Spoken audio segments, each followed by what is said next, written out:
Hello, कैसे हैं आप लोग? लॉकडाउन के सेकंड पीरियड में, सेकंड सेशन में अब लॉकडाउन की हम सबको आदत पड़ गई है और माइंड सेट भी हो गया है कि अगर लॉकडाउन सेशन 3 स्टार्ट होगा तो उसे भी सफलतापूर्वक झेलना है। इस बीच में एक बहुत बड़ा मुद्दा उठा है, तेजस्वी सूर्या। कुछ दिनों से ये न्यूज में है और देश ही नहीं विदेश के न्यूज में भी है। इनका एक ट्वीट और ये ऐसी भाषा के लिए मशहूर है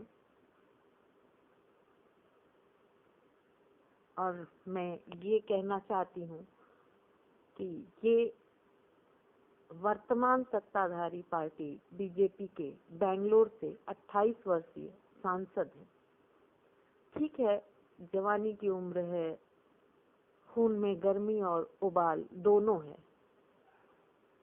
साथ ही भगवा का साथ। अच्छी बात है, हम सब श्री राम को मर्यादा पुरुषोत्तम मानकर उनका सम्मान आदर करते हैं, परंतु श्री राम के नाम की ओट में कुछ भी कह देना ये गलत है। और दुर्भाग्य की बात ये है कि सत्ताधारी पार्टी बीजेपी में ऐसे बहुत से हीरो हैं जिन पर कोई कार्रवाई नहीं होती है और ये धड़ल्ले से बोलते रहते हैं देश की औरतों को। सोनिया गांधी,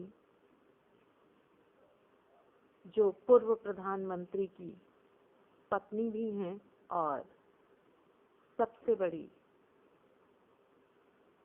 सबसे ज्यादा दिन तक सत्ता में रही पार्टी की अध्यक्ष भी रही हैं,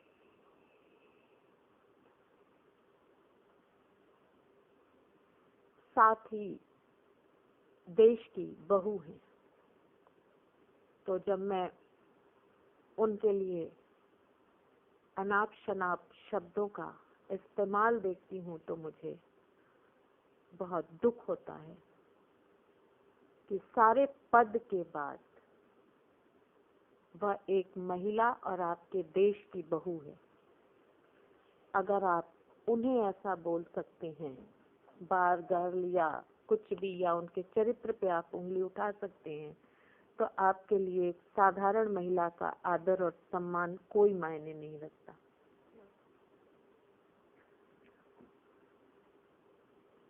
जब से बीजेपी सत्ता में आई है तब से सोशल मीडिया पे कुछ ज्यादा ही हीरो पैदा हो गए हैं और भगवा भगवा कहते कहते देश के तिरंगे को बांट दिया। जब इन्होंने भगवा बांट लिया और खुद ही कह दिया कि मुस्लिमों ने हरा बांट लिया, मैं एक प्रश्न करती हूँ कि इस भगवे और हरे को जोड़ने वाला श्वेत रंग, अमन का, शांति का प्रतीक, धूल में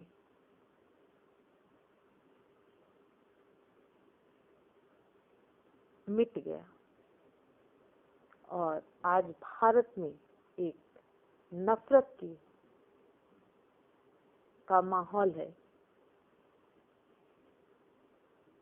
जिस तरह से न्यूज आ रहे थे उस तरह से मैं भी जमात पे उंगली उठा रही थी और उठा रही हूँ, क्योंकि गलती जमातियों की है कि इनकी एक गलती की वजह से या इनकी एक नफरत की भावना की वजह से पूरे देशवासियों को झेलना पड़ रहा है। परंतु इस जमाती के नाम पर लोगों ने पूरे इस्लाम को बेइज्जत करना शुरू कर दिया है, पूरी मुस्लिम समुदाय को बेइज्जत करना शुरू कर दिया है, जो बहुत ही दुर्भाग्यपूर्ण है। न्यूज में ही ये भी आया कि जिन जमातियों को गिरफ्तार करके ले जाया गया था उसमें 11 हिंदू भी थे।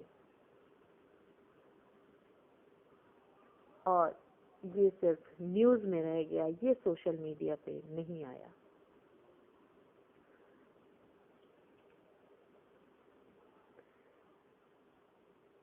जिस तरह से एक सवाल उठता है कि सोशल मीडिया बच्चों को बिगाड़ रहा है या युवाओं को अश्लीलता का पक्षधर बना रहा है, क्या उसी तरह से जब से बीजेपी की सरकार आई है सोशल मीडिया पे अब शब्दों का बहुत ज्यादा प्रचार और प्रसार नहीं होने लगा है मुस्लिम समुदाय के खिलाफ?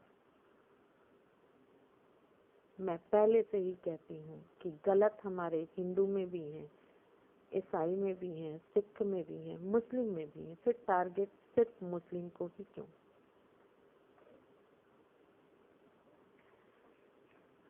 अगर कोई महिला किसी और पार्टी का समर्थन करती है या बीजेपी की किसी बात का विरोध करती है तो उस महिला को अनाप शनाप बोलना शुरू कर देते हैं सनातन धर्म के पक्षधर लोग। उसके इनबॉक्स में गालियां तक भेजते हैं।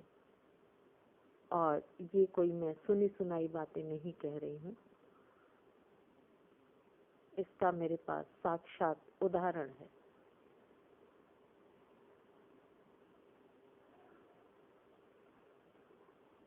आज सिर्फ तेजस्वी सूर्या ही इस तरह के हीरो नहीं है बीजेपी में, और भी बहुत सारे लोग हैं।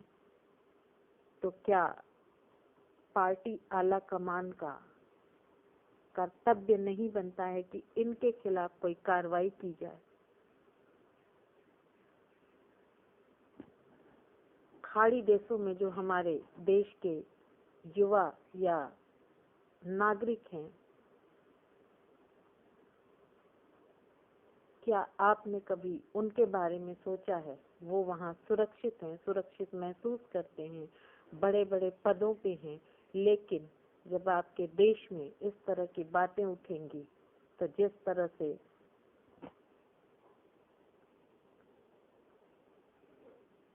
मुस्लिम देशों की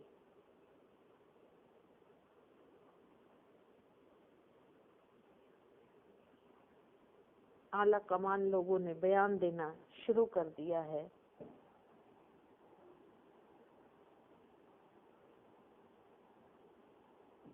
इस्लामिक कंट्री के ऑर्गेनाइजेशन ने जिस तरह से ट्वीट करना शुरू कर दिया है प्रधानमंत्री को मेंशन करके, सोचिए अगर इस पे रोक नहीं लगाई गई तो क्या होगा।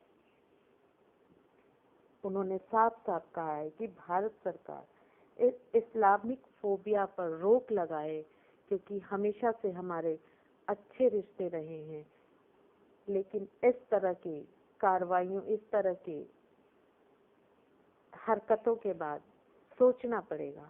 आपके भारतीय हमारे देशों में काम करते हैं, उसके बदले में उन्हें सैलरी और रिस्पेक्ट दी जाती है, तो फिर आपके देश में ये इस्लामिक फोबिया क्यों फैलाया जा रहा है? सबसे बड़ी बात है, एक शर्मनाक बात है कि इस्लामिक के साथ साथ तेजस्वी सूर्या ने औरतों पे उंगली उठाई है और बहुत ही घिनौनी बात, घृणित बात कही है। अगर पलट करके कोई तेजस्वी सूर्या से पूछे कि क्या आपके परिवार में आपकी माँ और आपकी बहन को कब कब ऑर्गेज्म मिला, क्या आप उसका हिसाब रखते हैं? तो जाहिर सी बात है तेजस्वी सूर्या उस व्यक्ति का गला होगा। फिर इन्होंने एक समुदाय की महिलाओं के प्रति ऐसी बात कही और इस पे कोई रोक नहीं लगा। अभी भी प्रधानमंत्री महोदय ने उनको इंगित करके कोई बात नहीं कही, उनके खिलाफ कोई कार्रवाई नहीं हुई,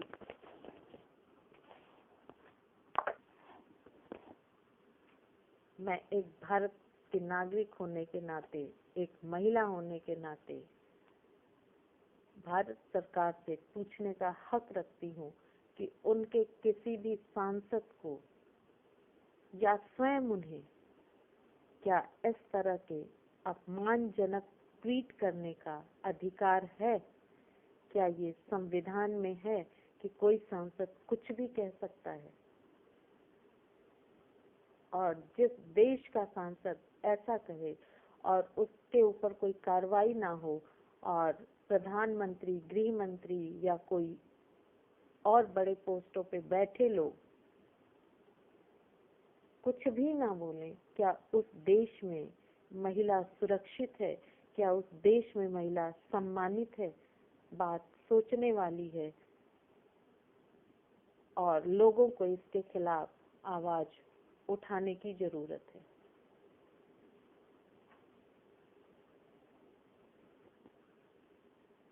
जहां कुछ महीनों पहले निर्भया कांड, आपके देश की एक बेटी के साथ रेप केस में इतने सालों के बाद न्याय होता है और आप उसका जश्न मनाते हैं, उसी देश में, जिस देश के सनातन धर्म को, जिस देश की भारतीय संस्कृति को सबसे महान और सबसे विकासकारी माना जाता है, उस देश की सत्तासीन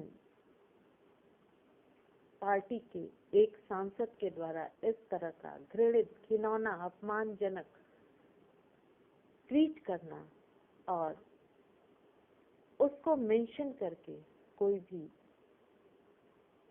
प्रशासन की तरफ से ना ट्वीट आना और ना कार्रवाई करना, हम कहाँ जा रहे हैं, हमें सोचना पड़ेगा।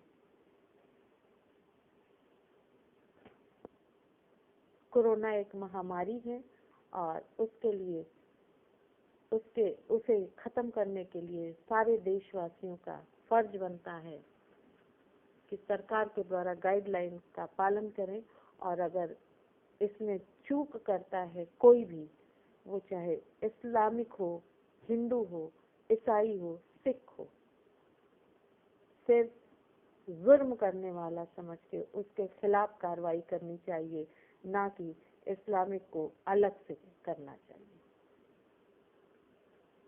तो कहना चाहती हूँ, एक नागरिक होने के नाते हमने आपको इसलिए नहीं चुना है कि आपकी वजह से हमारे बच्चे, हमारे भाई या हमारे घर के सदस्य जो खाड़ी देशों में हैं, उनके साथ कुछ गलत हो। और अगर आप किसी अलग समुदाय की महिला का अपमान कर सकते हैं, तो आप सोचिए कि आपके देश में महिलाओं की क्या स्थिति है।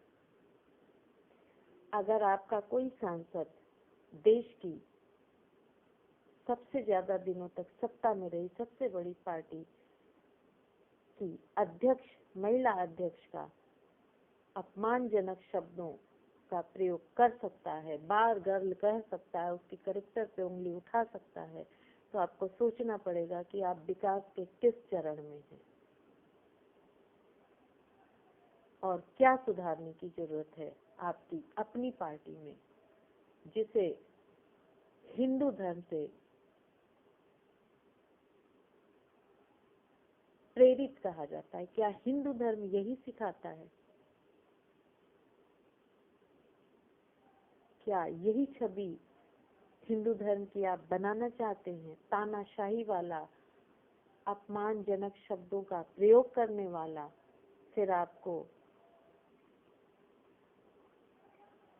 सोचना पड़ेगा कि आप विश्व में क्या जगह रखते हैं। जहाँ एक तरफ आप उदाहरण का विषय बने हुए हैं कि वैश्विक महामारी कोरोना के खिलाफ देशवासी एकजुट होकर सरकार के साथ मिलकर काम कर रहे हैं, ऐसे में आपके एक सांसद का इस तरह का ट्वीट, जिससे पूरे विश्व में एक हलचल सी मच गई हो और आपके खिलाफ ट्वीट पे ट्वीट आने शुरू हो गए हों, आपको